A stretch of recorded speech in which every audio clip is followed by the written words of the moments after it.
Alrighty, I have my good friend Deja here. So Deja, who is the first person that you feel like you have unresolved words with, that you never got to finish a conversation with?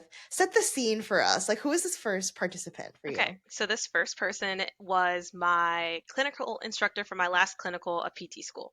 Okay, were the vibes good with this instructor, or like what exactly happened with them? So all throughout the clinical, I thought the vibes were great. So this was in the inpatient pediatric setting, which is the setting that I'm working in now and the setting that I knew that I wanted to work in once I graduated. So, I was on my P's and Q's. This was my last clinical. I was doing my best to, be a good student, learn as much as I can, be as independent as I can. And I always got good feedback from her at our like midterms and at the end of the year. So I'm like, great, we formed a good relationship. After clinicals, a position actually popped up at that same hospital.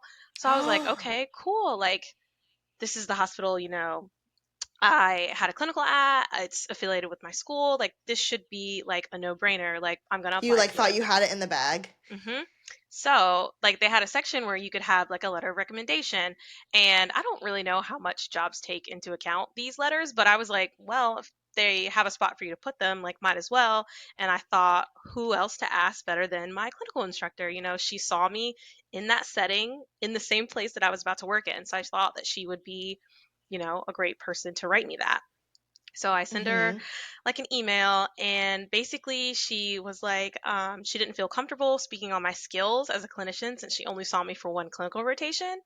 And she kind of framed it as like, oh, like, I'm sure you've grown since you had your clinical, and like, I don't think I'd be the best person to write the letter. And I thought that that was so odd because I had. Wait. You're like, you literally were my last clinical That's what I'm instructor. saying. I'm like, I haven't had a job. Like, I just graduated. I haven't had a job. That's literally my last clinical experience. Like, you are the best person to write that. So I was just like, does she just not want to write me the letter? Like, does she feel like that she couldn't say any good things? It was just really weird. And I kind of left it at that. I was bummed and I was just like, wow, this is so weird. Did you still apply slash did you, well, first off, did you respond when she said this, or did you just never respond to I her? responded and I was like, I understand. Like, thanks anyway. And she was always just like, reach out if you need anything. And I'm like, You're this like, this is is the me thing I needing need. Like, something? you're supposed to be my mentor. And this is like, I thought that it would be part of her job as a mentor, like to help out your past student that you just had. So whatever, I applied for the job and I didn't end up like even getting through the first round. I think it was one of those positions where like they already have someone that they want to fill it with, but they have to post it cuz like it was like Okay. immediately like it went through and they were like, we've already filled this position, and it was like not long enough to actually have interviews. So I don't ever think it was a real position, but it was just the fact that she didn't want to write me that. And I was just like, huh, that is so weird. And I think like maybe a few months later, another position came up and I asked her again and she said the same thing. And I was just like, okay. So Wait, okay, because a small part of me when you said that was like maybe she said no because she was trying to spare you because she knew that position would be filled. You know what I mean? Like I was mhm. like maybe that's why. But then you asked again. When you asked again, did she add anything else, or was she just like no? She basically said the same thing, like, I'm sure you've grown and I'm just probably not the best person to speak on this. And I was in the same position, like, I hadn't had a job yet. And it was so hard to get my first job out of school. And I just feel like that Oh, was just like soul crushing, especially like the setting I wanted to work in. Um, right. Someone that I looked up to and thought that I like formed a good relationship with and a good connection with. And it, it really hurt. Well, so you said that she was giving you good feedback, right? Like during the rotation, like what kind of feedback? How was she giving you good feedback? Like what kinds of things was she saying? What kinds of things was she doing? She was very much like I wouldn't call her like a people pleaser, but like out of all the Mhm. other clinicians there, she was definitely like the sweetest, like the nicest, like non-confrontational, like didn't want to like cause issues. So I mean I Mm. took her feedback. I mean, she never said anything that I was doing anything bad. She always said I was doing a great job and like was helpful and gave me good tips and like was a good mentor during my clinical, which was so shocking that like she didn't want to write me a letter. Would you say that you felt like the safest with her? I did because I was with her for 3 months. Like, So it Yeah. was a long time. And it's kind of crazy because I also feel like when you're a student, especially, you are just like so impressionable when you're a student. So you just kind of take everything at face value. Like it's just if someone higher up, if a mentor is saying that you're doing a good job, you're like, wow, I must be doing a good job. You have no reason to think otherwise. So I imagine you'd just be so confused, being like, were you not the same person that was just telling me that I was doing a good job? Right? Like she passed me on my clinical. I got a good grade on my clinical. Like she had to report back to my school. Like if I didn't do good, like I wouldn't have passed. So it was Right. just so odd. And like I ended up having other, mentors that were like professors from school that ended up like writing me letters and stuff. And I'm just like, so my professors at school who like didn't really get to see me in a clinical setting were willing to vouch for me and write me these letters, but someone who literally saw me for 3 months treating patients wasn't willing. And I was just wondering, like, was it me or is this something that she always says to students? Like, I just didn't know.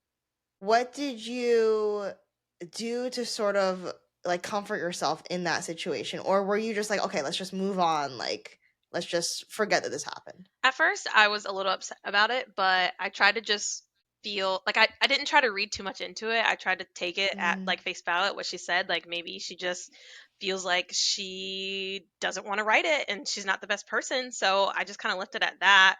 And, I wasn't going to let it stop me from, applying to other jobs in that setting or even at that place. But it was a little like, I was like, what if I do get a job here and I have to see her? Like, I was just thinking that that would just be mm. so weird.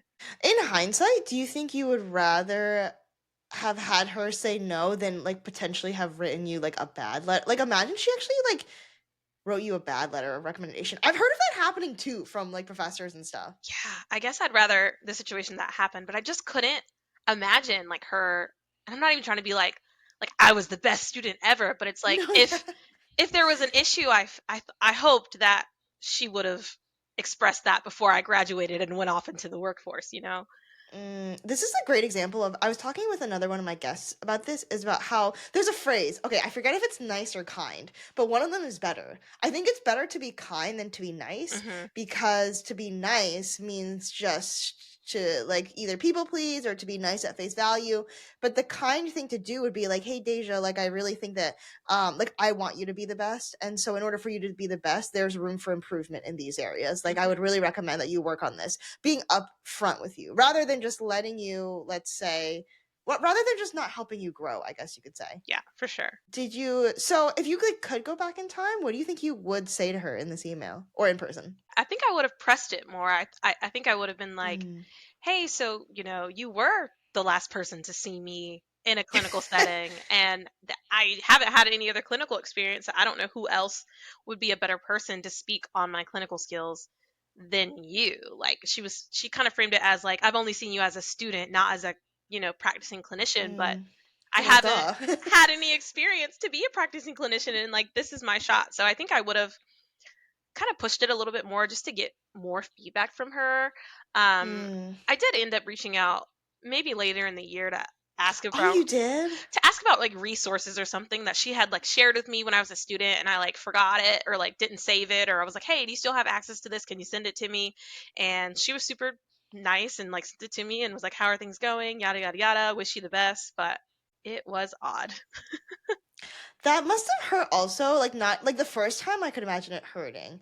But then the second time you're just like, I am like I have been working now. And then when she said, like, let me know if you need anything, you're like, this is literally me letting you know that I need something. Yes, and it was weird because at my job now, which is at a different hospital system, but like in the same area, we have access to like our patients' PT notes if they are at other Mm. hospitals.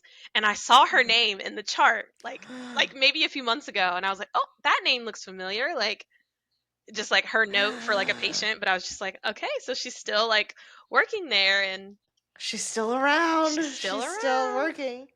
Now, okay, just as like a moment of self-reflection, just to like see how far you've come, how do you think you've like what are, let's say, what's one really big way that you've changed since that younger Deja that was just finishing school? Now you've been working, you have a couple years of experience under your belt.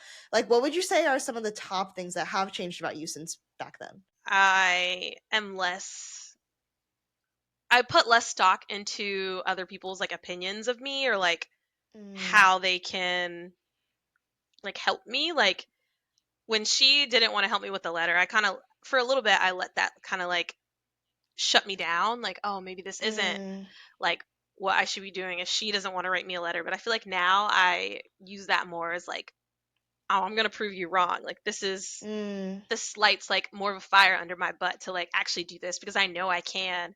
And you saying that, like not even you saying that I can't, but like you being a barrier in me getting there is just gonna make me want to do it. Mm. It sounds like before, like anything that happened, like any small thing that happened, you like internalize it as like a reflection of yourself versus like nowadays you're like more maybe like self-assured, I guess you'd say, where like what externally happens doesn't actually say anything about yourself. Yes, I feel like I've been trying to grow out of my like people pleaser phase and like letting Mm, other people's thoughts or feelings about me affect how I feel about me or like how I view myself and how I know that I can, be as a person. So, yeah, I feel like I'm mm-hmm. just more confident in who I am and my skill set and what I bring to the table.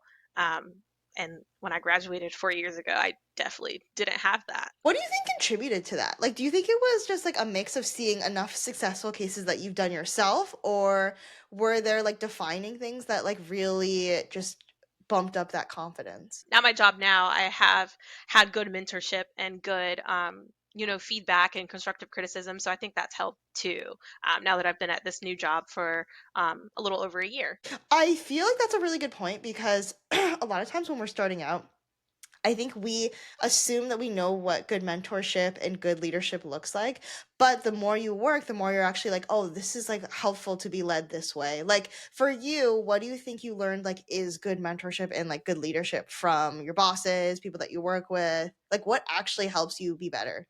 I feel like just having the opportunity to try something. So I had to do Mm, like 3 months of training when I started this new job and just getting to see a bunch of different things and work with a bunch of different mentors and seeing how different people do different things and then kind of taking, you know, pieces from everyone and kind of forming my own way of practice, I think was really helpful versus it being like, you have to do everything this one way and there's only one way to do things. I think it's been nice to just see how everybody kind of does it and then forming my own way of doing things.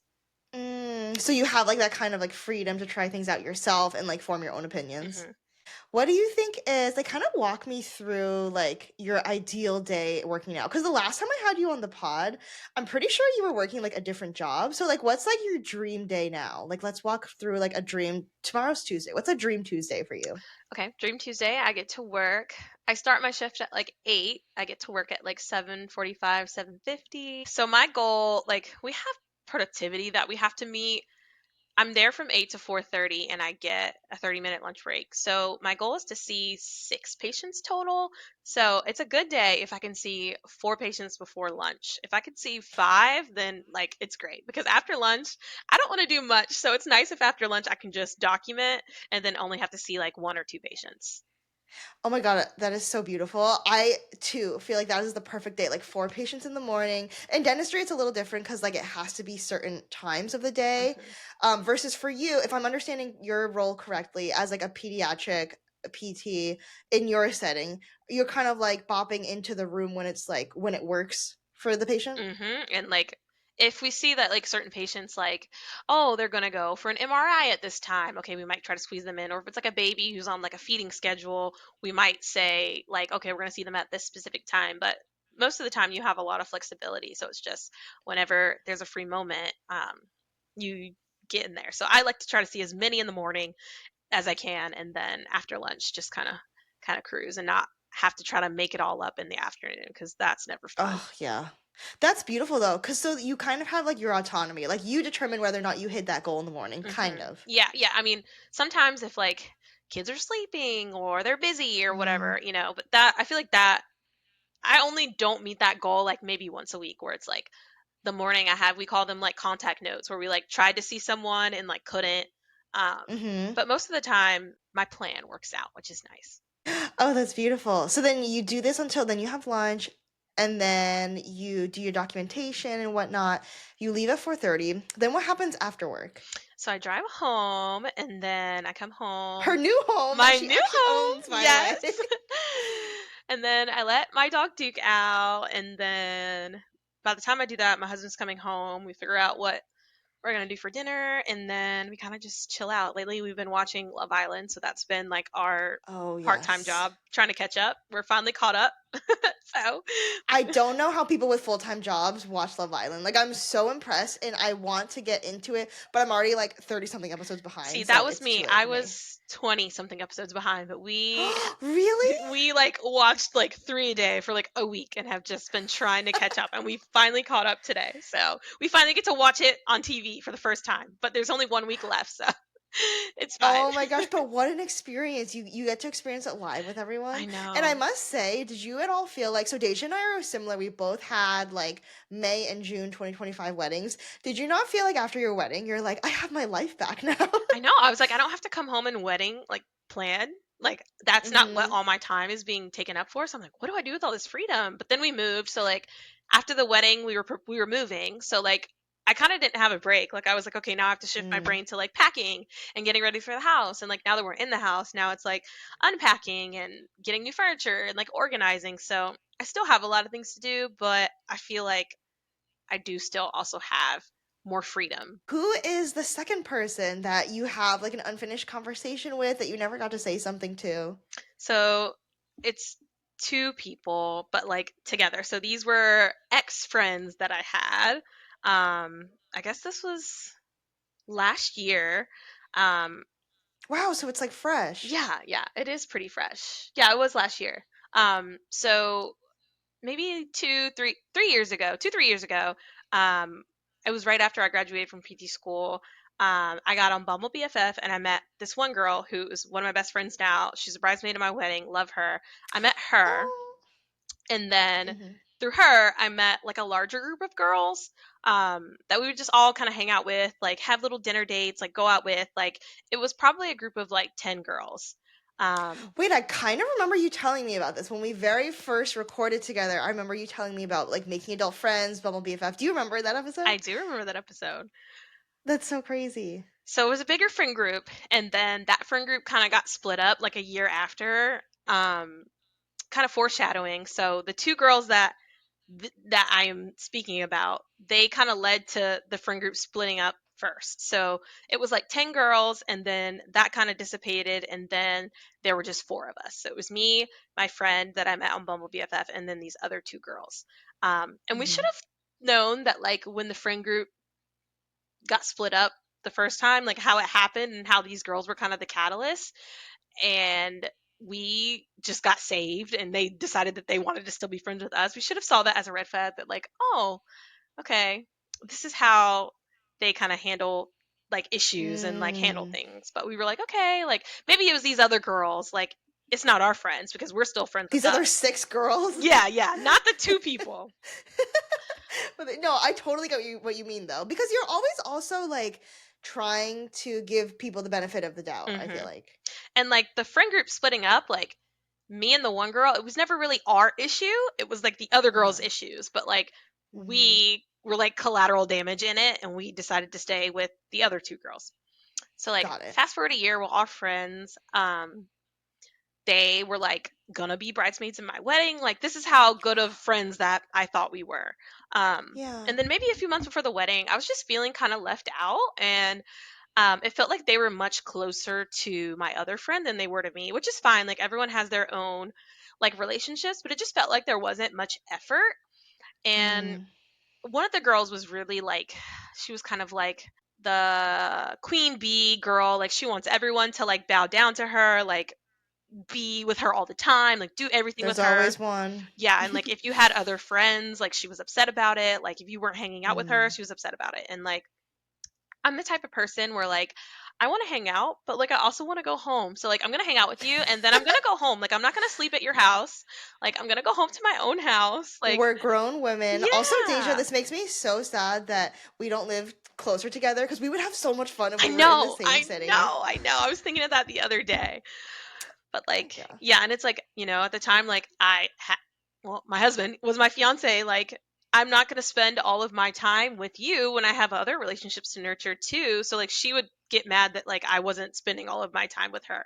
Um, so I was feeling Would that she say something to you, or like how did you know that she was like upset about it it? was just like little comments that she would make, like Mm, never anything directly to me. But I was feeling like the drift. So like hmm. I had everybody sit down and I just told everybody how I felt. I was like, I feel like, kind of left out. I feel like you guys don't really know me. Like we're friends, but like it really feels like we're acquaintances. Like you guys are going to be bridesmaids in my wedding and I feel like you know nothing about me. And they kind of just brushed it off and kind of gaslit me and made me out to feel like my feelings weren't valid. And at the time, I thought the conversation went well, but then after I thought about it, I was like, wait, this was not productive at all. Like, they didn't listen to anything that I had to say. Like, I'm still having the feelings that I've been having. So then Mm. maybe a month after that, the girl just like stops talking to me and my other friend, just like out of nowhere. Like, we don't know what Wait, you happened. and the other Bumble BFF friend. Yes, and she was closer to this girl, but like her, Uh-huh. they just stopped talking to us, and we're just like, what what's going on? Like we're getting ghosted. Like they're not responding in the group chat.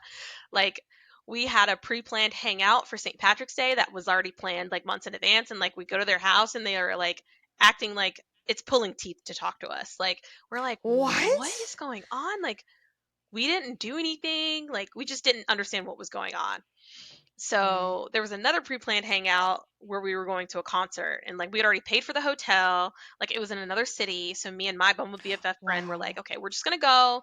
We're gonna have, the best time we have. And like after this hangout, we're just not gonna, just talk to them anymore because obviously like something's going on and they haven't brought anything up. So like In your mind, were you like, I need to talk to them about not being bridesmaids in my wedding anymore? no, because I felt like they kind of knew. Like after we had the talk and after they stopped talking to me, I was like, they have to know that like this isn't happening. And at this point, we were like, mm, we were over a year out from the wedding, so like it wasn't super. This happened like April of last year, and our wedding was May of this year, so it was still pretty Oh, early. okay. Like I hadn't Yep. officially asked my bridesmaids to be bridesmaids, but like the people who were going to be it like knew, like I never officially told them, but like we had kind of talked about it, like you're probably going to be a bridesmaid in my wedding, like Got it. why else wouldn't you be, um Right.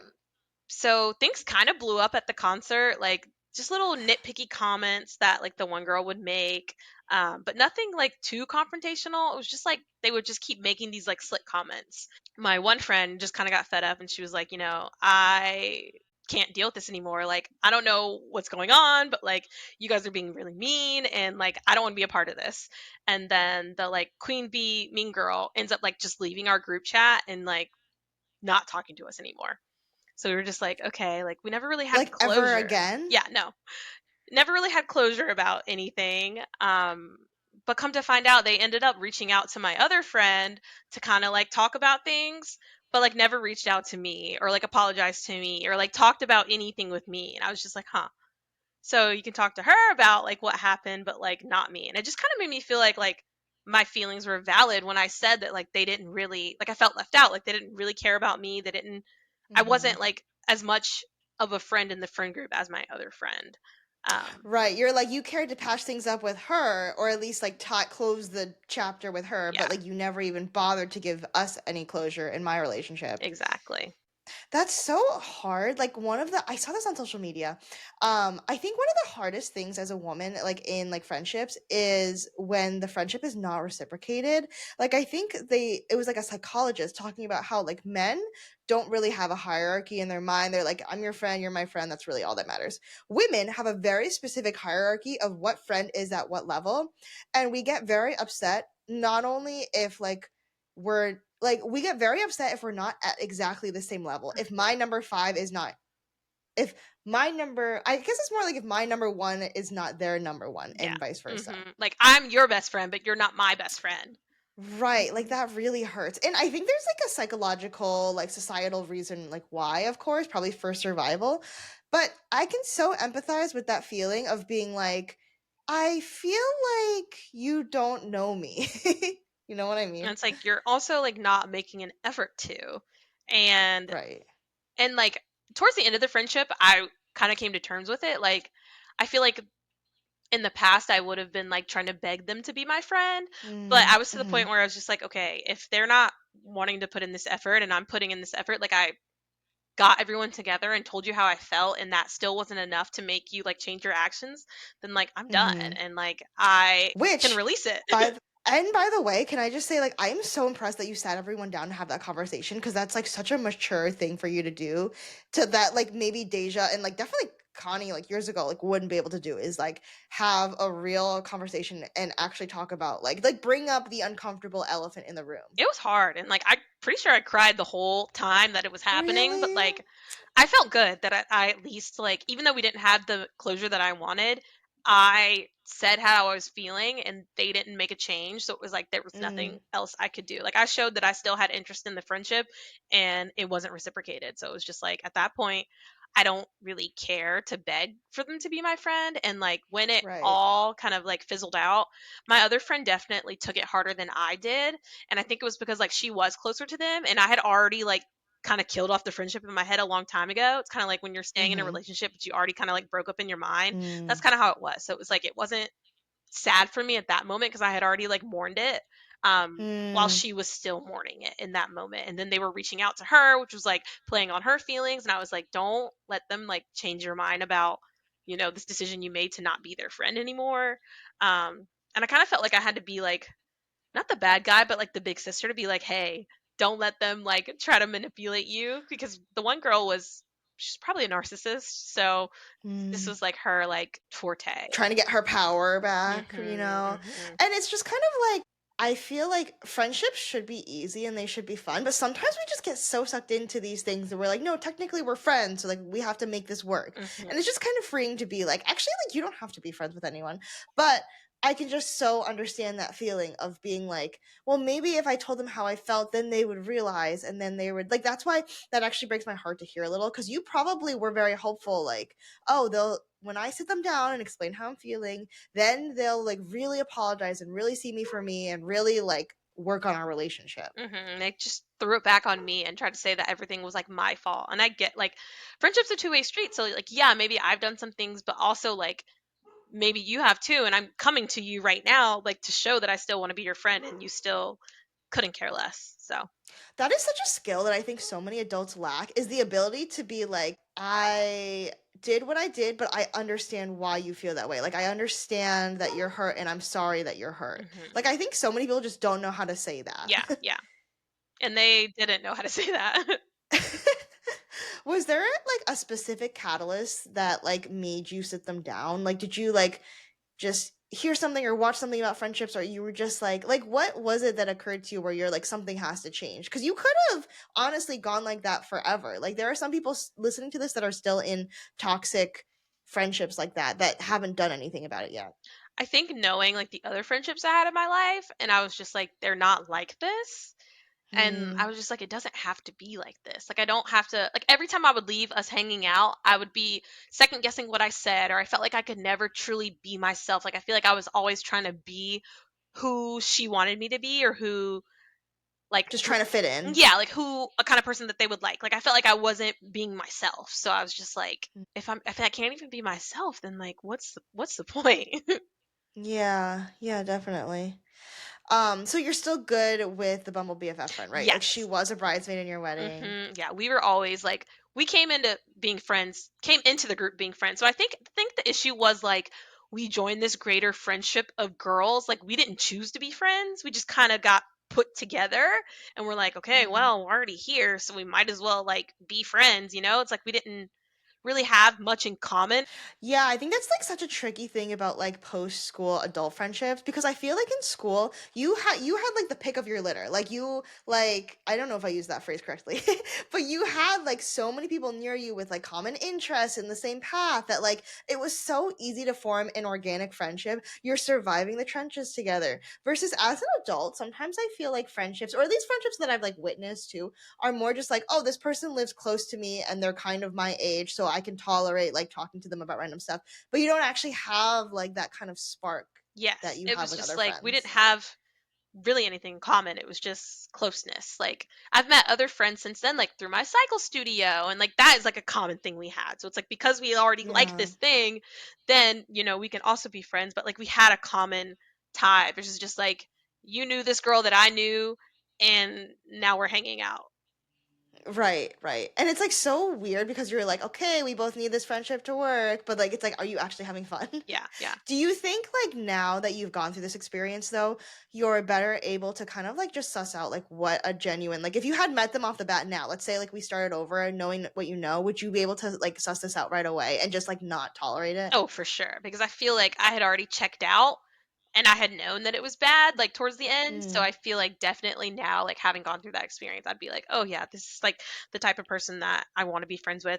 And this is the type of person that I don't want to be friends with. When we all became friends, I was in a stage where I was so desperate for friends because I had just graduated from school. Like I didn't have my PT school friends anymore. So I was just like, kind of like, this is all I have. So I have to take it.